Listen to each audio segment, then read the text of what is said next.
Et puis, ça a donné aussi la possibilité au président Poutine de rappeler au président Macron notre position sur l'Ukraine.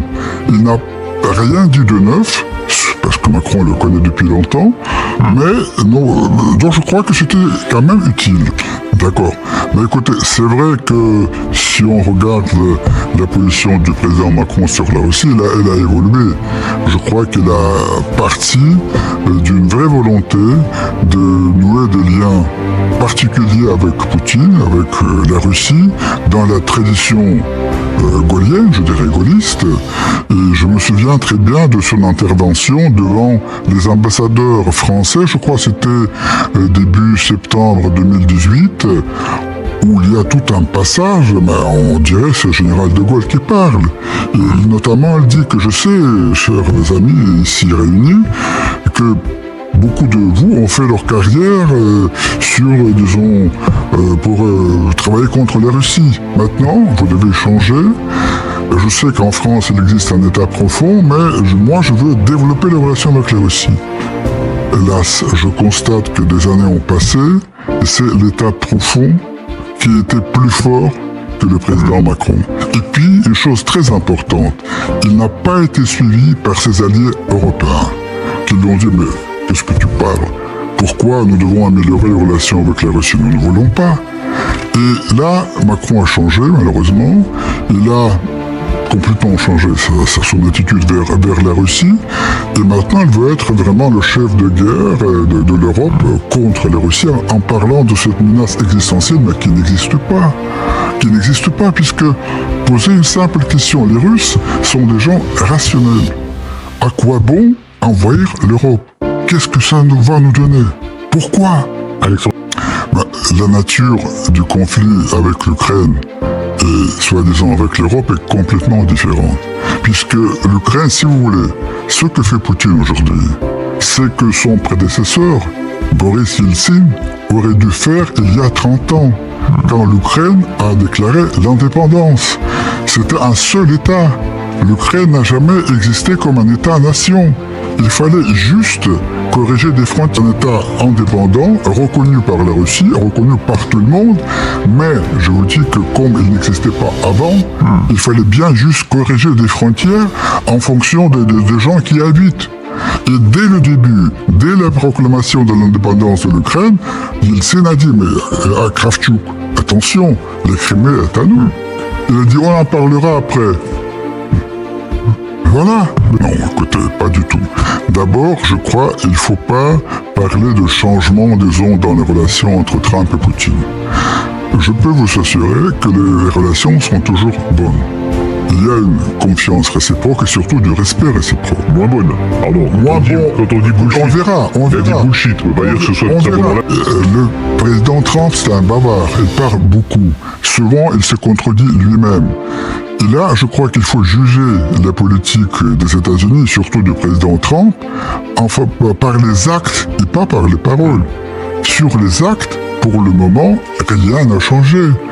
Les armes, les renseignements, les Américains les ont toujours fournis, même avec Trump, ça, il n'y a rien de nouveau. Et pour nous, ça ne change rien, puisque Poutine, il le sait très bien, c'est que si nous voulons faire quelque chose, nous pouvons compter sur nous-mêmes. Les armes françaises, britanniques et les Allemands, ils frappent des sites de plus en plus en profondeur de la Russie. Ça a beaucoup changé. Avant, ils n'ont pas osé tirer sur les villes frontalières, maintenant ils tirent sur Moscou. C'est tout simplement la guerre qui continue. Et c'est pour ça qu'il faut s'asseoir autour de la table et négocier. Nous avons déjà eu 2 rencontres entre 2 délégations.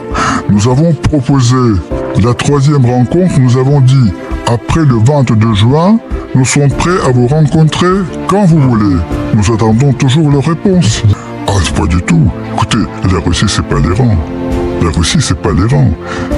Je vous dirais que même Biden, qui était beaucoup plus belliciste que Trump, disait toujours, surtout, pas de guerre avec la Russie, puisque la Russie a des armes nucléaires. Et Trump le comprend parfaitement bien. Ça, écoutez, il y a des jeux de mots et tout ça. Là, je dirais que Trump se croit comme un maître d'école qui qui alors distribue des bons points, des mauvais points, des punitions aux élèves. Il se croit être le maître du monde, et des fois, un peu il perd la réalité. Bah oui, c'est inscrit dans toutes les déclarations de l'OTAN. Même pendant la dernière rencontre à La Haye, ils ont dit que notre ennemi principal, c'est la Russie. Nous devons nous préparer à une guerre. Et la création de l'OTAN, la guerre contre la Russie, c'est la raison d'être de l'OTAN. Ça, je ne peux pas décider à la place de l'OTAN, mais dites-moi pourquoi alors l'OTAN, depuis des années et des années, se rapprochait des frontières de la Russie? Pourquoi le droit international doit être respecté par tout le monde? Parce que ce qu'on constate, pourquoi le droit international est si mal respecté? Parce que les Occidentaux, ils le respectent quand ils veulent, mais quand ils veulent pas, ils ne respectent pas. Qui a commencé le premier? C'est l'OTAN qui a commencé à bombarder la Yougoslavie. Tout a commencé là. L'exemple type d'endoctrinement français, quand on parle toujours que c'est la Russie qui veut... Vous avez dit une guerre préventive. Mais vous savez qu'il existe la dissuasion nucléaire. La Russie, sur le plan militaire, est le plus fort pays au monde. Il n'a pas besoin de guerres préventives, plus ou moins, mais disons nous avons certains armements qui sont plus sophistiqués que les leurs. Mais de toute façon, je sais que personne n'osera attaquer la Russie. Oui, elle cherche à nous déstabiliser. Il fait ça, il a commencé à faire ça avec l'Ukraine. Là, alors, il y a eu ce coup d'État en 2014. D'ailleurs, aujourd'hui, c'est publiquement ou avoué par les Américains que ce coup d'État a été préparé par eux, justement pour arracher l'Ukraine de la Russie, créer un... non, je pense pas qu'on ira jusqu'au-là, mais des fois, je me pose la question, mais est-ce que vraiment, pour arrêter cette escalade de tension, de la haine contre la Russie en Occident, il faut refaire une crise de Cuba. Peut-être ça sera salutaire. Après, les gens vont se calmer. Je sais pas. Mais alors montrer que nous sommes prêts à aller jusqu'au bout. Si vous êtes prêts. Mais nous ne serons pas jamais les premiers pour attaquer l'Europe. Ça n'a pas de sens. Non, c'est pas du tout menaçant. Mais je me pose des questions jusqu'où va aller cette escalade, puisque l'escalade est initiée pas par nous. Cette escalade elle est initiée par la France, notamment l'Allemagne et la Grande-Bretagne.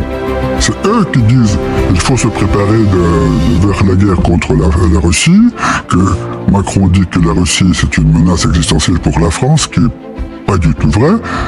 Écoutez, face à toutes ces déclarations bellicistes, nous nous posons la question, mais jusqu'où ils sont prêts à aller?